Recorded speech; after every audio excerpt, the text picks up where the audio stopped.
မင်္ဂလာပါဆိုတော့ဒီနေ့မှာတော့ကျွန်တော်တို့အဲ online ကနေပြီးတော့ပတ်စံရှာမဲဟာပေါ့နော်ပတ်စံရှာခြင်းကျွန်တော်တို့သိထားတဲ့အချက်၄ချက်ကိုကျွန်တော်ပြပြပေးသွားမှာဖြစ်ပါတယ်အဲ့တော့အရင်ဆုံးပေါ့နော်ကျွန်တော်တို့ပတ်စံရှာရဲဆိုတာကဒါပြောမယ်ဆိုရင်တော့ရေရှည်တော့လုပ်ဖို့လိုတယ်ပေါ့နော်ရေတိုတော့ကျွန်တော်တို့ရှာဖို့မလိုဘူးဘာလို့ဆိုတော့ရေကျွန်တော်တို့ပတ်စံတော့ကိုရေတိုမှာလိုက်မယ်ဆိုရင်တော့ကျွန်တော်တို့အမားတွေအများကြီးဖြစ်နိုင်တယ်ပေါ့နော်အဲ့ဒါကြောင့်ကျွန်တော်တို့ရေရှည်ကိုပို့ပြီးတော့စဉ်းစားတဲ့ねအဲ့တော့ကျွန်တော်လူတိုင်းအတွက်ကျွန်တော်တို့ပတ်စံရှာလို့အဆင်ပြေမဲ့အချက်၄ချက်ကိုကျွန်တော်ရှာဖွေထားပါတယ်ကျွန်တော်ကိုယ်တိုင်လည်းဒီအချက်၄ချက်ကိုကျွန်တော်သုံးပြီးတော့ပတ်စံတိုင်းတစ်ခုထိကျွန်တော်တို့ရှာလို့ရခဲ့တယ်နောက်တစ်ခါကျတော့တမန်တမတ်ကြတော့နီးလန်းအားဖြင့်ပေါ့နော်ရှာလို့ရခဲ့တယ် professional လည်းဖြစ်မယ်ပြီး long term လည်းဖြစ်မယ်ကျွန်တော်တို့အချက်၄ချက်ကိုကျွန်တော်ပြပြပေးမှာဖြစ်ပါတယ်အဲ့တော့ကျွန်တော်ပထမဆုံးတစ်ချက်ကကျွန်တော်တို့ land one skill ပေါ့နော်အဲ့တော့ကျွန်တော်တို့ကပတ်စံရှာဖို့အတွက်အခြေခံအကျဆုံးတစ်ချက်ကတော့ကျွန်တော်တို့က skill တစ်ခုကိုကျွန်တော်လေ့လာဖို့လိုတယ်အဲ skill တစ်ခုကကျွန်တော်တို့ကိုကြိုက်နေတဲ့ဟာကိုလေ့လာဖို့ကျွန်တော်အကြံပေးခြင်းပါတယ်ကျွန်တော်တို့ဥပမာဖြင့် trend နေနောက်ကိုမလိုက်ဖို့လိုတယ်သူများတွေကဘာတွေလေ့လာနေလဲအဲ့ဒါကိုကြည့်ပြီးတော့ကိုစိတ်ဝင်စားတာကိုမသိပဲနဲ့သူများလုပ်တဲ့ဟာကိုလိုက်လုပ်တာမျိုးတွေကျွန်တော် recommend မလုပ်ဘူးအဲဒါကြောင့်အရင်ဆုံးပထမဆုံးဘာလုပ်သင့်လဲဆိုရင်ကိုယ့်အကိုအရင်ဆုံးသိဖို့လိုပါတယ်ကိုကဘယ်ဟာကိုစိတ်ဝင်စားလဲဘယ်ဟာကိုကျွန်တော်တို့လုပ်ချင်လဲဘယ်ဟာကို professional အနေနဲ့ကျွန်တော်တို့အတန်ဝင်ဝင်ကြောင်ပြုကျင်လဲဆိုတာကိုကျွန်တော်တို့ပထမဆုံးတစ်ချက်အနေနဲ့ကျွန်တော်တို့ကိုယ့်အကိုသိဖို့လိုပါတယ်အဲ့တစ်ချက်ကတော့ကျွန်တော်တို့တခြားသူမေးလို့လည်းမရသလို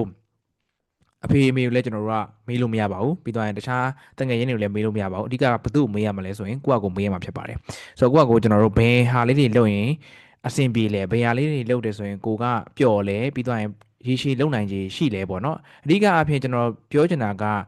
career တစ်ခုတိစောက်တယ်ဆိုတာကကျွန်တော်ကရေရှည် long term လောက်ရတာပါအနည်းဆုံးကျွန်တော်တို့10နှစ်15နှစ်အနှစ်20ဆိုပါစို့ကျွန်တော်အသက်20ကနေပြီးတော့စပြီးတော့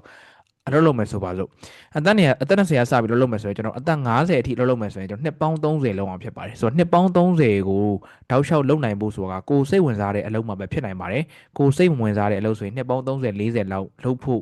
့ကျွန်တော်တို့အင်အားမရှိပါဘူးအဲဒါကြောင့်ကျွန်တော်တို့ကိုတကယ်လို့လုပ်ချင်တယ်ဆိုရင် career တစ်ခုကိုတိစောက်ချင်တယ်ဆိုရင်ကျွန်တော်တို့ကကိုလေးလာခြင်းတဲ့ skill တစ်ခုဒါမှမဟုတ်လေကိုတက်ကျွမ်းခြင်းတဲ့ skill တစ်ခုဒါမှမဟုတ်ကိုစိတ်ဝင်စားတဲ့ skill တစ်ခုဒီဟာကိုလုပ်ရင်ပျော်တယ်ဆိုတဲ့ skill တစ်ခုကိုကျွန်တော်တို့လေ့လာဖို့လိုတယ်ဥပမာအားဖြင့်ကျွန်တော် digital marketing တွေလေ့လာလို့ရတယ်ကျွန်တော်ဆို digital marketing ကိုစိတ်ဝင်စားတယ်ပြီးတော့ passion လည်းဖြစ်တယ်တကယ်လုပ်ရင်လည်းကျွန်တော်တို့တကယ်ဖြစ်တယ်ပေါ့နော်အဲ့ဒါကြောင့်ကျွန်တော် digital marketing ကိုကျွန်တော်လုပ်ခဲ့တယ်ပြီး content writing တွေရှိမယ်ပြီးတော့ကျွန်တော် digital marketing မှာအများကြီးရှိသေးတယ်ပေါ့နော်ဥပမာဖြင့် media buying ဘိုင်းတွေရှိမယ် SEO ဘိုင်းတွေရှိမယ်အဲ့တော့ကိုကြိုက်တဲ့စိတ်ဝင်စားတဲ့ဟာကိုကျွန်တော်တို့တစ်ခုတည်းကိုပဲကျွန်တော်တို့လေ့လာဖို့လိုပါတယ်အများကြီးလေ့လာစရာမလိုဘူး right ဆိုတော့ digital marketing မှာလည်းအောက်မှာ fee တွေအများကြီးရှိတာဖြစ်တဲ့အတွက်ပေါ့နော်အဲ့ဒီအကုန်လုံးကျွန်တော်လေ့လာစရာမလိုဘူးပထမဆုံးမှာကျွန်တော်တစ်ခုပဲကျွန်တော်လေ့လာဖို့လေ content writing ဆို content writing တစ်ခုတည်းကိုပဲကျွန်တော်တို့လေ့လာပါပြီးတော့ရင်ကျွန်တော်အဲ့ဒါကိုတစ်နှစ်လောက်အချိန်ပေးပြီးတော့တောက်လျှောက်လေ့လာပါပြီးတော့ရင်ကိုတက်ကျွမ်းကျင်ပြီဆိုရင်ကျွန်တော်တို့ဒါကအဆင်ပြေပြီပေါ့နော်အဲ့တော့ scale တစ်ခုသာရမယ်ဆိုရင်ကျွန်တော်တို့ကတက်ကျွမ်းမယ်ဆိုရင်ကျွန်တော်တို့ကအလုတ်ကင်ကမရှားပါဘူးကျွန်တော်တို့ပတ်စံဝင်လမ်းကြောင်းတစ်ခုကမဖြစ်မနေကိုကျွန်တော်တို့ရှိလာမယ်ပေါ့နော်နောက်တစ်ခုက graphic design တွေ video editing ဘိုင်းတွေ programming ဘိုင်းတွေအဲ့တော့ language ဆိုလဲကျွန်တော်တို့က English ရှိမယ် Japanese ရှိမယ် Korean ရှိမယ်ဒါကကျွန်တော်တို့မြန်မာနိုင်ငံမှာအသုံးမရတဲ့ကျွန်တော်တို့ language တွေပေါ့နော်ဆိုတော့အဲ့တော့ကျွန်တော်တို့ကိုကြိုက်တဲ့ scale ကိုဒီမှာရှိတဲ့ဟာတွေဆိုရင်ကျွန်တော်တို့အကုန်လေ့လာမှာလို့မေးတဲ့ခါကျရင်အကုန်လေ့လာစရာမလိုဘူးကိုက graphic design ကိုစိတ်ဝင်စား graphic design တစ်ခုတည်းကိုပဲကျွန်တော်တို့တစ်နှစ်လောက်လေ့လာနှစ်နှစ်လောက်လေ့လာပြီးရင်ကျွန်တော်တို့ပတ်စံရှာလို့ရပြီပြီးရင် video editing ကိုလေ့လာ video editing ဆိုလဲတစ်နှစ်လောက်လေ့လာအဓိကအဖြစ်ကျွန်တော်ပြောချင်တာကကိုကြိုက်တဲ့ဟာကိုကျွန်တော်ရွေးချယ်ဖို့လိုတယ်ပြီးတော့ကျွန်တော်တို့တစ်ခုတည်းကိုပဲ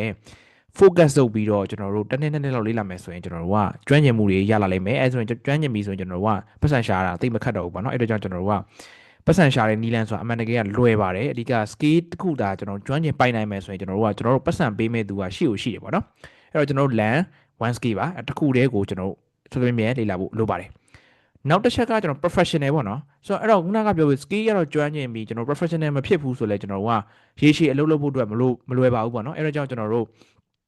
ကိုလုပ်နေတဲ့အလုပ်ကို professional ပြီးသားအောင်လုပ်ဖို့လိုပါတယ်အဲ့တော့ deadline ဆိုတော့ deadline ဆိုတာဘာလဲဆိုရင်ကျွန်တော်တို့ဥပမာဖြင့်အလုပ်တစ်ခုလုပ်ပြီးဆိုရင်ကျွန်တော်တို့ကဘယ်နေ့မှာပေးမယ်ဆိုရင်ကျွန်တော်တို့ကဘယ်နေ့မှာအဲ့နေ့မှာအရောက်ပေးဖို့လိုပါတယ်ဥ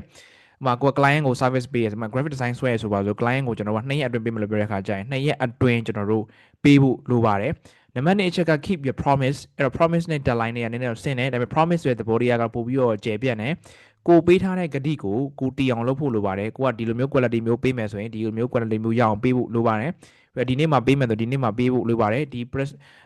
အတွက်ဒီလောက်ကြမယ်ဆိုတော့ဒီလောက်ကြပဲကျွန်တော်တို့ကတောင်းဖို့တည်တယ်ပိုတောင်းတာတွေကျွန်တော်တို့ရော့တောင်းတာတွေကျွန်တော်တို့မလုပ်ပါနဲ့ဆိုတော့အဲ့တော့ promise ဆိုတဲ့သဘောတရားကအဓိကက client ကို service ပေးရခါကြရင်ဒါမှမဟုတ်လဲ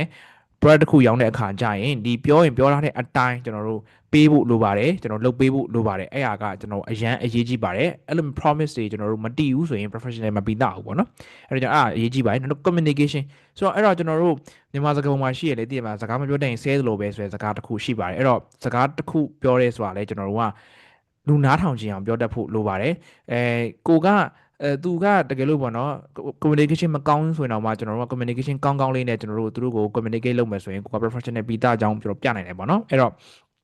့သူတို့ကဘယ်လိုမျိုးပြောလို့ငါဘယ်လိုမျိုးပြန်ပြောမယ်ဆိုတာမျိုးထက်ဆိုင်ကိုကစပြီး communication ကိုကောင်းမှုကိုကျွန်တော်တို့ကလုပ်မယ်ဆိုရင်ပို့ပြီးတော့အဆင်ပြေအထူးသဖြင့်ကျွန်တော်တို့က communication မှာကျွန်တော်တို့ကနှစ်ခုရှိတယ်ပေါ့အဲ့ဒါကတော့ mutual respect ပေါ့နော် mutual respect ဆိုတာတယောက်နဲ့တယောက်ကျွန်တော်လေးစားမှုတွေကျွန်တော်ထားဖို့လိုတယ်နောက်တစ်ချက်ကတော့ကျွန်တော်ဖိုးလိုက်ပေါ့နော်ကိုကစကားတစ်ခုပြောတဲ့အခါကျရင်ရင်ကြီးကြီးနဲ့ကျွန်တော်တို့ပြောပေးဖို့လိုတယ်အရင်ရင်ကြီးစရာမလိုဘူးကျွန်တော်တို့အတိုင်းတစ်ခုထိရင်ကြီးမှုရှိမယ်ပြီးတော့ကျွန်တော်တို့က mutual respect ထားမယ်ဆိုရင်ကျွန်တော်တို့က communication ကအဆင်ပြေတယ်ပေါ့နော်အဲ့တော့ကြောင့်ကျွန်တော်တို့ communication ကိုကျွန်တော်တို့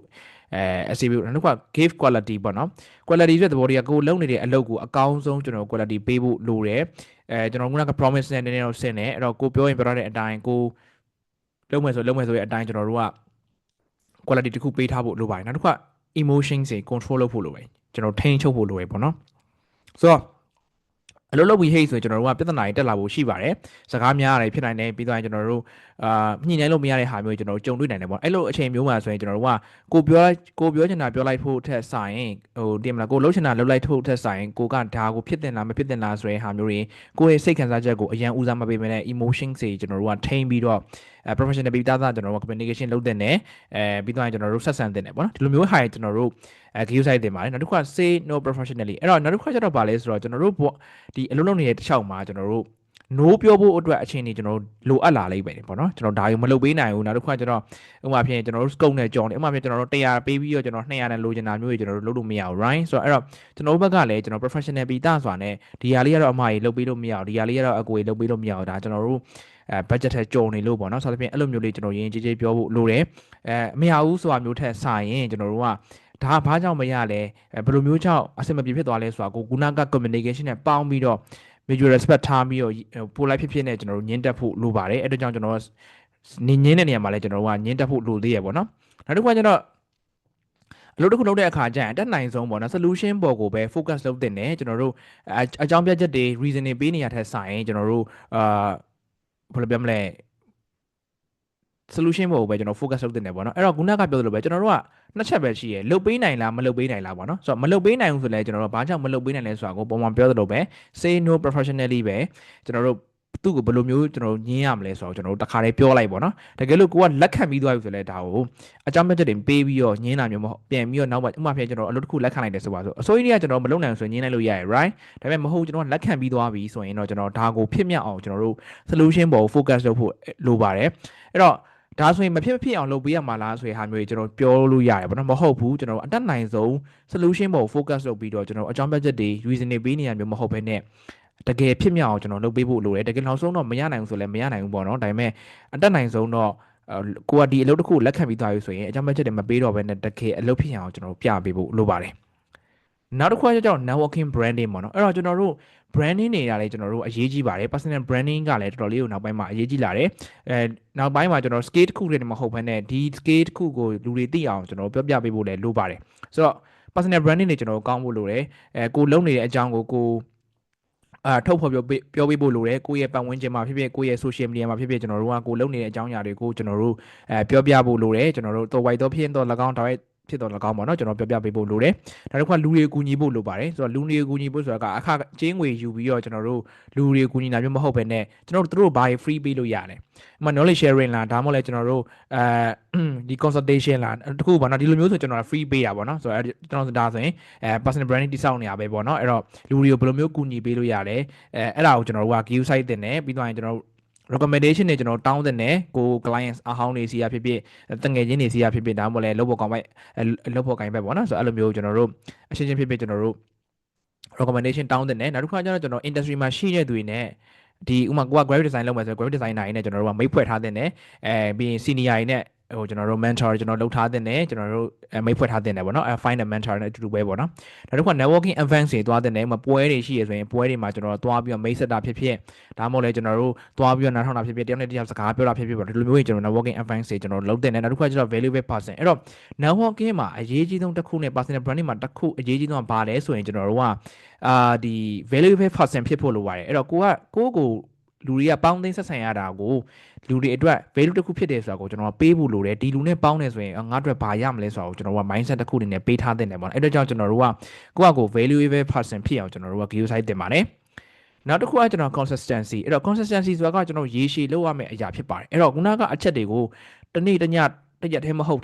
ဘဲနဲ့ပေါ့နော် long term ကျွန်တော်တို့10နှစ်15နှစ်အနှစ်20ကျွန်တော်တောက်လျှောက်လုပ်သွားဖို့လိုတယ်အများနဲ့ကျွန်တော်တို့ scale တစ်ခုကိုလေ့လာနေဖို့လိုတယ်ပြီးတော့ရင်ကျွန်တော်တို့ professional ပြီးတော့အောင်ကျွန်တော်တို့အများနဲ့နေထိုင်ဖို့လိုတယ်လုပ်ဖို့လိုတယ်နောက်တစ်ခုကကျွန်တော်တို့နောက်တစ်ခါကျွန်တော်မေ့သွားပြီပေါ့နော်နောက်တစ်ခါကျွန်တော် networking and branding တွေကျွန်တော်တို့လုပ်ဖို့လိုတယ်နောက်တစ်ခါ consistency ကျွန်တော်တို့ရှိဖို့လိုပါတယ်ဆိုတော့အဲ့တော့ဒါဒီအကုန်လုံးကကျွန်တော်တို့ဒီ၄ချက်လုံးကသူက cycle နဲ့ပတ်သွားတာပေါ့နော်အဲ့တော့ကျွန်တော်တို့ scale တစ်ခုလေ့လာမယ် professional ပြီးတော့အောင်နေမယ် brand တည်ဆောက်မယ်အဲ့ဒါကိုရေရှည်လုပ်မယ်ဒီလိုမျိုးအချက်၄ချက်ကိုကျွန်တော်တောက်လျှောက်လုပ်လာမယ်ဆိုရင်နှစ်ပေါင်းများစွာကြာလာတဲ့အမြကျွန်တော်တို့ကိုယ့်ရဲ့ဝင်လမ်းကြောင်းကလည်းတစ်ခုအနေနဲ့တက်လာမှာဖြစ်ပါတယ်ကျွန်တော်သိမ်းပေါင်းများစွာကျွန်တော်တို့ရှာဖွေနိုင်မှာဖြစ်ပါတယ်အဲ့တော့ဒီအချက်၄ချက်ကတော့ကျွန်တော်တို့ကဘယ်သူမဆိုပေါ့နော်ကျွန်တော်တို့ပတ်စံရှာဖို့အတွက်တက်ထားတဲ့အချက်၄ချက်ဖြစ်ပါတယ်ကျွန်တော်တို့နောက်ဗီဒီယိုမှာပြန်ပြီးတော့တွေ့ပါမယ်ကျေးဇူးတင်ပါတယ်